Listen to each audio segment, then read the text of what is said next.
Hi, I'm Danny. Hi, I'm Mel, and we're the Sheehan sisters. Today we are doing a little commentary on the show Yellowjackets, specifically season 1. Why did I say specifically weird? I don't know, but this is what happens when we turn the camera on. So I started watching this show about, I don't know, a month ago. And I told Mel she has to hop on it and we need to do commentaries on each season 1 and season 2, because they are about to release the third season in February. I was a little hesitant because I'm always, I don't know, not skeptical, but like a little like, I guess I am skeptical of like starting a new show. Um, Danny and I both love to just rewatch the same shows that we've watched our whole lives over and over again. Um, and then I get overwhelmed when there's like too many new shows and people are like, watch this, watch that. So I usually like wait till the show's over and then binge watch all of it. But I actually was pleasantly surprised that I really enjoyed this show, and I'm happy that Danny recommended it. And I was like, yeah, you're right. We gotta hop on this and make a video about it. When I found that show, I stayed up the whole night and watched basically the first season in less than 2 days.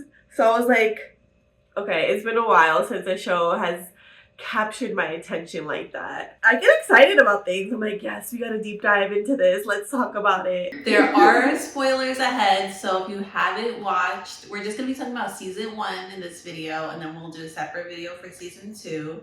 But if you haven't watched, go and watch it. It's really good. I think it's like 9 episodes in the first season, so not a long watch. Diving into the series, I feel like the writers, they're doing a pretty decent job with this show because there are so many elements into it. Like, let alone just having like the past and the future selves is already so much. But then they add in, it's like, I don't even know what genre to put it in because it's like thriller, action, drama, horror, sci-fi, psychological, paranormal. Like, they go into so many different places. It's like, that's what me and Danny were saying. We're like hooked because you really don't know where it's going to go next. We do want to point out this is not going to be a recap or a full synopsis of season 1. We're just here to, as the internet says these days, yap.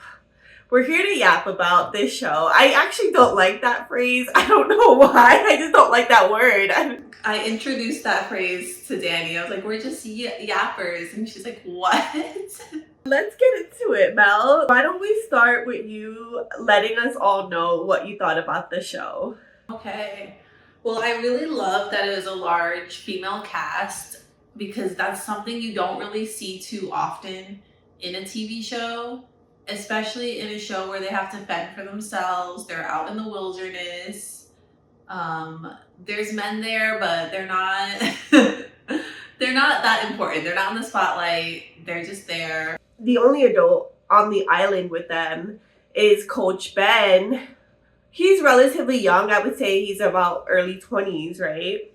Okay, I was gonna say like early 30s, but okay. I thought he was pretty relatively young. He looks young, but I don't know about maybe mid-20s. He's the only adult, and he gets injured severely after the plane crash to the point where he loses his leg. And I think that's important to the storyline and symbolic because I think the whole plot would be different if he was physically capable of doing more. Would you agree? Yeah, absolutely. I think if he still had his other leg and wasn't in a recovery process, he would be taking more charge. And he still does here and there where, like, there's this scene where they're trying to figure out who's going to be the hunters, and he kind of is teaching them or taking over, like helping to choose. So I feel like he does, and I think he does mention like that he's the adult there, but I think because he is not incapacitated, he's paralyzed. I don't know. He's Disabled. He's disabled now, and yeah, I think it is a different dynamic. No, I agree because I feel like him losing his leg did affect him not only physically but emotionally. And let's talk about the person who basically saved his life by cutting off his leg was Misty. Let's talk about Misty. I think if you're gonna be out in the wilderness, you need a Misty with you. You need someone who's not afraid to take action. She has knowledge on, she has some kind of knowledge, like background in not nursing because they're still young, but you know, like Girl Scouts, survival instincts. yeah, foreshadowing to her future self, who is a nurse, which makes perfect sense.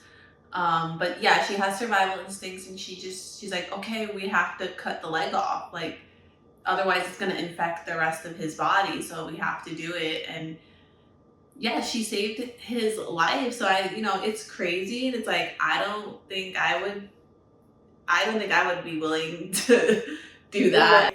Unless you're put into that environment, who's to say what actions you really will take? Right. And so I was saying you need someone like Misty because she knows what she's doing, and she's taking a little bit of charge because, she doesn't really seem to be as afraid or as traumatized as the rest of them. However, Misty is the reason they are all trapped there. Because she kind of already, like episode 1 or maybe it was episode 2, where she already got this power trip of like, oh, I'm respected here, where back home she wasn't really seen or heard, and now she's like, now I'm in a position where people are looking up to me and looking to me for help. So it leads her to already go off the deep end, and she destroys the radio. What was it called? What is it? Somebody said it was a black box signal receptor. One video I saw was saying that it wouldn't have mattered that she destroyed that because it really wouldn't have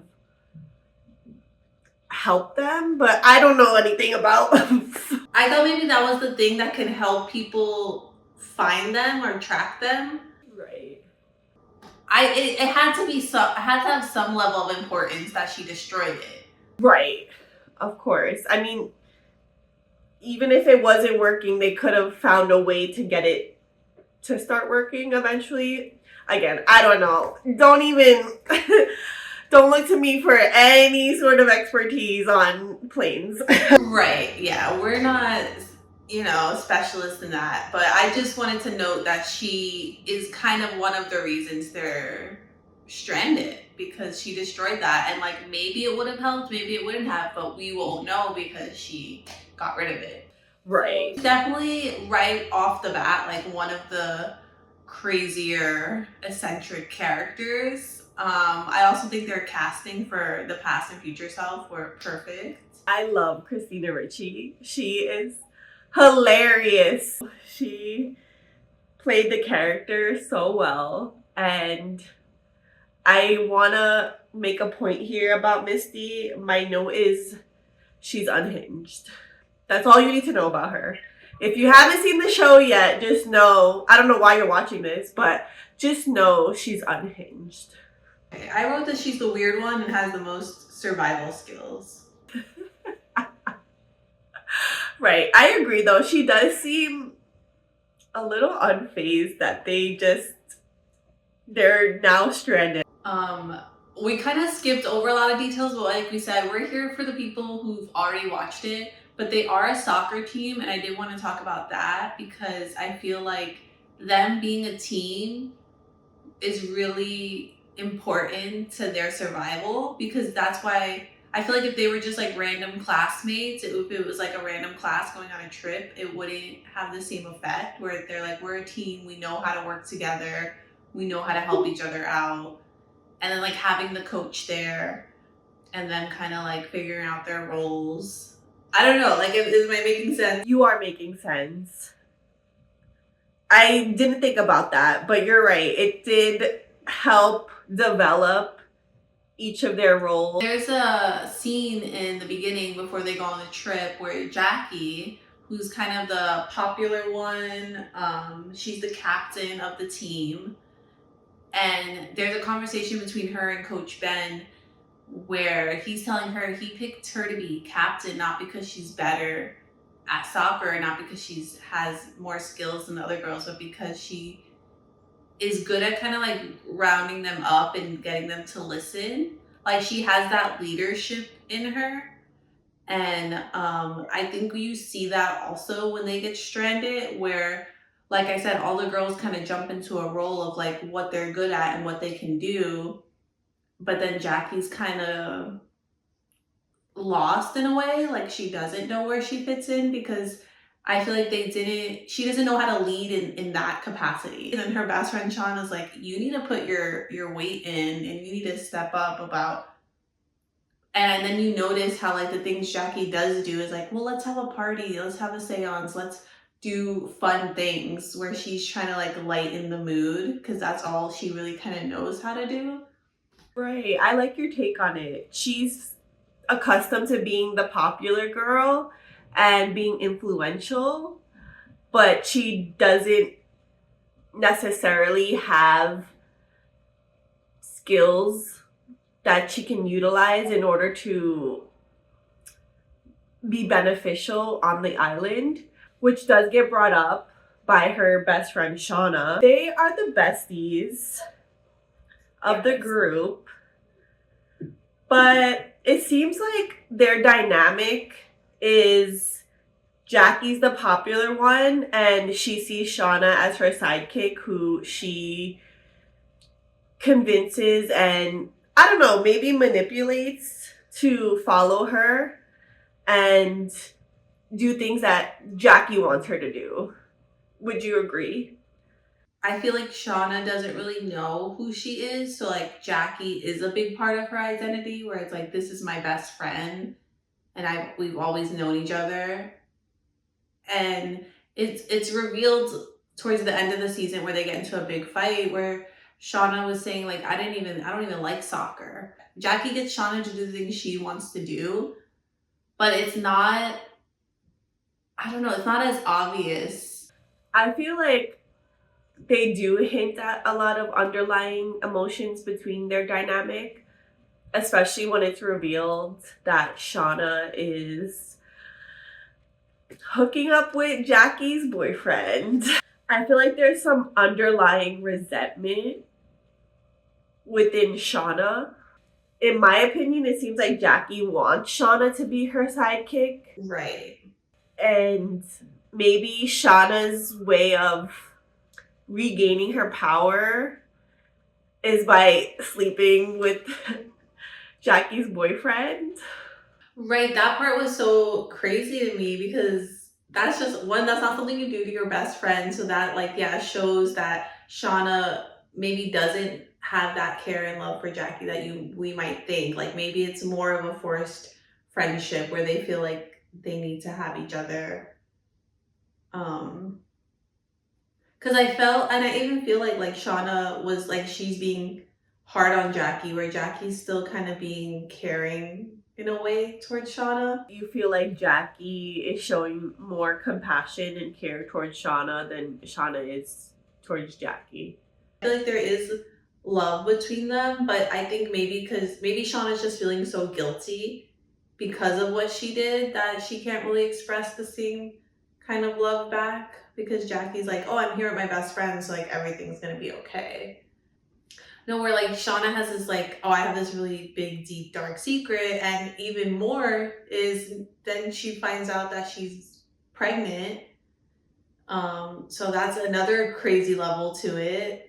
And oh, and I wanted to say like her sleeping with Jeff, I don't know, I just feel like that's so, yeah, like did she do it to like regain her power back, or did she do it because she wants to be more like Jackie or like wants the life Jackie has? Like that's what I was trying to see more into their dynamic, where I feel like they're trying to be like, oh, here's the dynamic of Jackie being the popular one and Shauna not really being that. Like I feel like I didn't see that as much. I think I see it more as like Shauna and Jackie kind of like Shauna's like a part of Jackie. I don't know. I don't know how to like phrase it correctly. I think I'm understanding where you're coming from because I already had it in my head that I feel like they have a bit of a codependent friendship. Yes, that's a great word. I feel like Shauna's reaction to when Jackie passes away does reveal her love for Jackie, but at the same time, maybe it is just the codependency, and they're so accustomed's my word today for some reason. They're so accustomed to being together that as much as Jackie gets under Shauna's skin, it's like there's still a part of her that's like, I still need this person around. I think once they got to the island, especially where Shauna felt like she found herself, like the same with Misty, I feel like people who didn't really feel a sense of self back home are feeling that on the island, especially where they have to start taking on roles to do things where it's like, oh, I'm good at this thing and people need me to do this. Where Shauna's found out that, you know, she's fine with like cutting up the animal, and that's something that not the other girls are comfortable doing. Speaking on another character who she's one of my favorite in the past, but her future self is not. But I know exactly who you're gonna say. I feel like you don't know who I'm gonna say. I'm gonna say Thaisa. I knew it. I was gonna say she's my favorite in the past too. Because she is a strong-willed person. I feel like she should be the team captain, but for some reason she's not. But she's very like, all right, let's do this, let's do that. Like she's ready to take charge also. And I notice how Shauna's like, yeah, like I agree with Thaisa on things, and like and Jackie's kind of like giving her looks of like, you're not taking my side. Like, why are you not taking my side all of a sudden? Where I feel like, again, the wilderness kind of is opening them up to be like, especially when it's time to survive, it's like, no, this is about what's right and what I need to do right now. Like, this isn't about who I like more and who's my best friend and who's popular. It's about like, what should we do to get through this? I agree. That was perfectly said. And I also agree that Thaisa is one of my favorite characters from the past. Um, she's brave. She's one of the few that is ready, willing, and capable of taking charge. Before I delve into Thaisa's character, I do want to mention that the group, out of sheer luck, finds a cabin, which I have opinions about. It's the cabin in the woods. What do you mean? Of course, they just happen to find a cabin with all of the tools and supplies that they need. So they have been staying in the cabin for quite a few days. And Thaisa's getting fed up and she's ready to venture back out into the wilderness to find some sort of help. And she does get a few of the other team members to go along with her. And that's where we get to see a glimpse of something else that's going on with Thaisa, which even throughout season 2, we're not going to delve into that, but we still don't know why she starts behaving the way she behaves. But ultimately, she does start sleepwalking and even sleep climbing. So the group that decided to venture out and look for help is taking a moment to sleep for a couple hours, and Thaisa said that she would be the watch for the first hour. And unfortunately, she falls asleep. She climbs up this tree and basically protects herself because a pack of wolves came and attacked the group. And she wakes up in the tree, not fully understanding how she got there. She does end up saving the character Van, who is another main character. So little by little, we start to see something sinister underneath. I guess Thaisa's actions, but she's not fully aware of these actions. Right, and they're going from past to present, so it's showing that in the present, Thaisa's still having this sleepwalking, sleep climbing issue, and it's affecting her family in the future. And you kind of see that with the back and forth of the past and the present of like how living out there affected them. But then there's also, I think in like Thaisa's case, that was something that was happening to her when she was younger. They kind of do another past. They go into a lot of different timelines, which is like props to the writers, directors who are trying to keep up with all of that. But they go into her childhood, and this is where they start to hint at more like paranormal kind of things, or maybe it's like, is it paranormal or is it some kind of psychosis?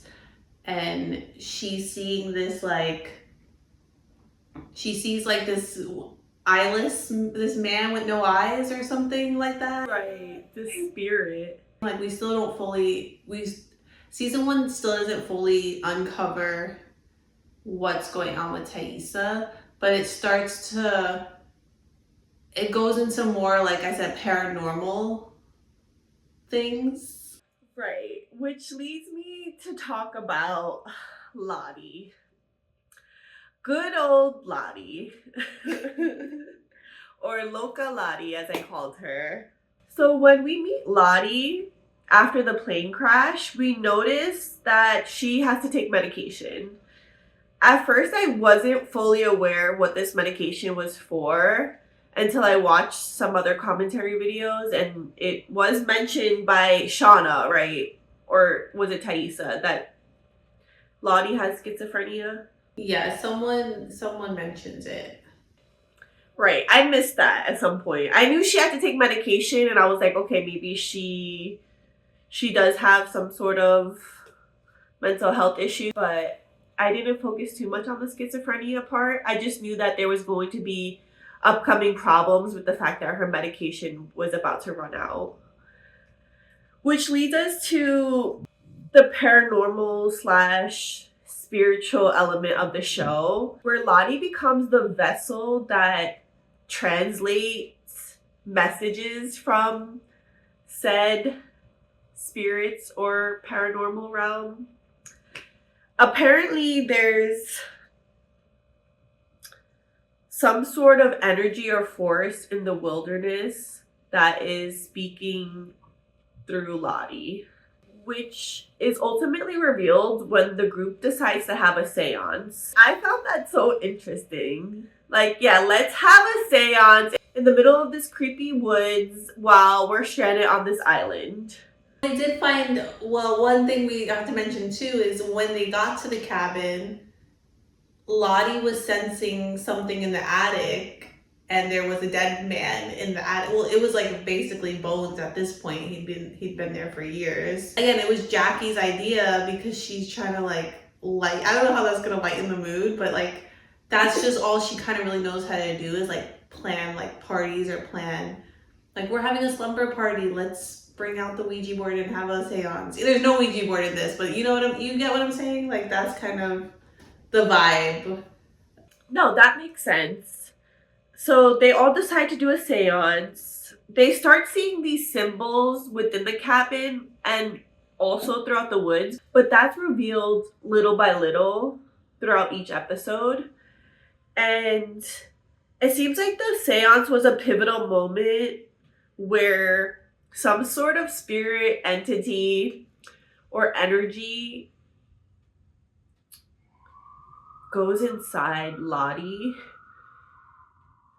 I don't know. I feel like that scene was so confusing or a little bit like out of the blue, where she starts speaking French? She does. That scene was weird. That's where like the first hint of like, so we're going into the paranormal, where like you kind of weren't sure.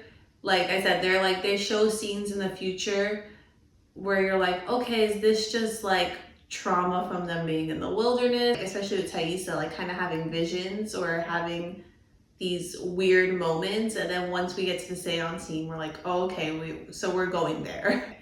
But I think my theory is that whatever went into Lottie stayed in Lottie, possibly. One note I did jot down, which we can talk about a little bit. Let me pull up my notes. So I wrote, do you think Lottie really has psychic abilities? And do you think there's actually an evil presence in the wilderness? Or does the wilderness represent something metaphorical? Thoughts, Mel? Well, I wrote for Lottie psychic one, possessed still. Because it is revealed that, again, they go into herself as a child and show that she does kind of have these visions, but her parents think there's something wrong with her, and then she's diagnosed as like schizophrenic. But it does happen even in the woods where she kind of has the visions. Like we were talking earlier, where Thaisa and Van and the other girls go out to look, search for help or something, and Lottie gives them a message of like, okay, I saw the river of blood, I saw smoke in the air, and gives Van this bone to wear around her to protect her. And it's also shown that when Thaisa wakes up in the tree, she's holding the necklace that Van was supposed to be wearing for protection, and then Van gets attacked by the wolf. So I can see what you're saying with Thaisa having the sinister like vibe to her, because like bad things are kind of happening, where like even though I was like, oh, maybe is Lottie still possessed, or like maybe the cabin is possessed, but like there definitely is some kind of like spirit in there. What was your question again? No, it's okay. I'll go back to the question, but I do want to mention that there is a divide amongst the group where there are those who believe Lottie and start to see her as a powerful spiritual symbol. And then there's the other half of the group that thinks she's just batshit crazy and are thinking more logically, realistically, and focusing more on like survival skills rather than any sort of spiritual essence. Right. And one of the characters who we haven't spoken about yet, surprisingly, is Natalie, who is one of the people who is not down for all the woo-woo bullshit, and she's not with it. She's not having any of it. Even like her future self, you can see is that same kind of person. Yes. Natalie's our badass. She's our rebel, I would say, and she becomes one of the hunters. So out of the group, her and Travis, who we also haven't mentioned, both take on the role of the hunters. They just so happen to be the only ones that can shoot a gun well, and it becomes their responsibility to go out and find food. And again, I think it's so interesting that they kind of show glimpses of the girls before getting stranded, and their childhood, and how things in their childhood that were kind of trauma are now things that are like helping them in the future, where it's like Lottie's parents thought she was crazy, but now people are looking at her as this like spiritual figure. And like they show a scene where Natalie supposedly, not supposedly, she shot her dad. I don't know if it was her dad or her stepdad, but it was, I think it was her dad. Well, she actually didn't shoot him. He shot himself by accident. She was gonna shoot him. Yes. She wanted to shoot him. Right. And then was kind of blamed for him doing that to himself. Right. I like that point of view. You know what I was just thinking about? They have yet to show Misty's childhood, right? I feel like they really haven't, and I'm interested to see how she got the way she is. We're all interested. But yeah, I wanted to make that point of like the traumas kind of like being their power now while they're in the wilderness, and also like the different power dynamics that do happen, where I was saying like, Misty and Shauna finding themselves more useful in the wilderness. And I feel like even with Nat and Lottie, where it's like people always, like they're all kind of fucked up.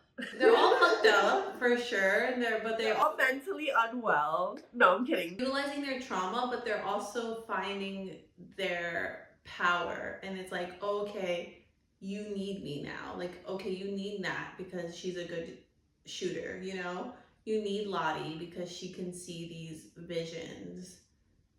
You know, like that's like kind of the point I'm making, where all of them are kind of stepping into their roles and like finding more of who they are. Right. But then ultimately losing themselves, because then you get into the future and it's like, are they okay? They're not okay. I do feel like Travis, who I just briefly mentioned, isn't quite flushed out as far as character development. We haven't gotten there yet. It's not about the guys, I'm telling you. It's not about the guy. There's not much to say about him. Not much to say about him. Like he just kind of he's there as like, I don't know, a plot development where him and Natalie develop a relationship, and then that becomes a subplot, because there's always a love story in every fucking thing that everyone creates. There's always a love story. There's also Van and Thaisa. There's their love story as well. You briefly mentioned Van as well. Do you have any opinions or thoughts on Van? Let me see. Did I write anything down about Van? I do like Van's character, but I feel like they haven't flushed Van out as much yet in the first season. I found it surprising that Van is a supporter of Lottie, and that she also believes in this spiritual element. Right. They kind of just have her go with it, but not really explain. I feel like there really wasn't an explanation as to why. And yeah, I don't really have any notes on Van. Like I do like their character, but yeah, like nothing. I don't know. Nothing's really like speaking to me like the way the other characters are, but maybe they'll get more into her character as the seasons go on. Sometimes you just need something to believe in to keep yourself going. So maybe that's where that aspect of her, right, her blind belief in Lottie, but it's not even blind. There were times where Lottie would predict something, or I don't know, quote unquote, conjure food. There was also a bear that crawled up to the cabin, and Lottie stabbed the bear, and they got their next meal. Lottie does seem powerful and provides for the group in a different way that Natalie does. Right, and I agree with what you're saying with Van looking for some kind of hope, and I think that does happen in life in general, but like especially they're in this really crazy situation where they're hoping to get saved and they're looking for someone or something to believe in. So there's so much we can talk about with season 1, but I do want to bring up 2 points. There was a night where Misty's mushrooms are put into a pot of soup, and the whole group ends up high. They're all tripping out on these shrooms. That becomes the foreshadow of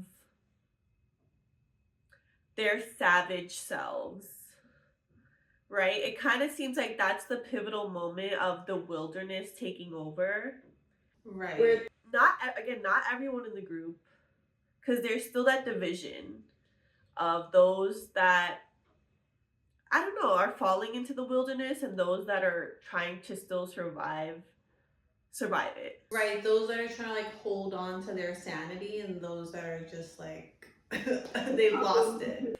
Those that are succumbing to the wilderness.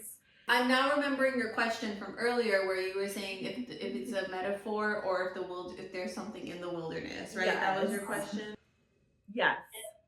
I did want to make a point about the symbols. I think it's interesting that the symbols are girls. Like they're all like a stick figure girl with the dress, and it's crossed out. Like I feel like, okay, I'm sure there's metaphors upon metaphors that might be missing for sure. But I just think it's interesting because it was a man living in the cabin before them, and I'm like, how you know, like something kind of did call them there or like bring them there, because how is it that all those symbols are of girls? Yeah, I didn't really notice that. You're right. I guess they do look like girls. Right. Does it also look like the symbol of like the female gender symbol? Right, yeah, exactly. Like that's what I'm saying. It's giving like when I first saw it, I thought it was like the girl and then crossed out, like, okay, one girl down. Oh, that's interesting. I need someone out there, guys. If you're watching the show and you're really deep diving and analyzing, how many symbols have they found already? My verdict on what the symbols represent is still out. Maybe I can delve more into that when we talk about season two.